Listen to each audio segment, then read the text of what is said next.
নাম শিবশঙ্কর। আমি পান্থনিবাস ডুয়ার্সে ব্লক 29-এ দুটো ফ্ল্যাট নিয়েছি, গ্রাউন্ড ফ্লোর একটা, ফার্স্ট ফ্লোর একটা। তো আমার যত লিমিটেড নলেজ সেটাতে আমি যে বলবো ডুয়ার্সের মধ্যে আমার এটা সবচেয়ে ভালো প্রজেক্টই লাগলো।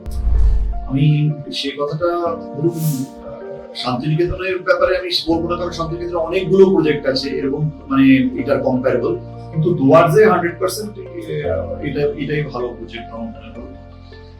আর তাছাড়া শিবালাজি খুবই সিস্টেম্যাটিক ওয়েতে কাজ করে ওরা, আর মোটামুটি টাইমলি ডেলিভারি দেয়। আর আপনার প্রজেক্টটাও খুব ভালো প্রজেক্ট, অ্যামিনিটিস বা আপনার সবকিছু। আমার অভিজ্ঞতা খুব ভালো এনাদের সাথে।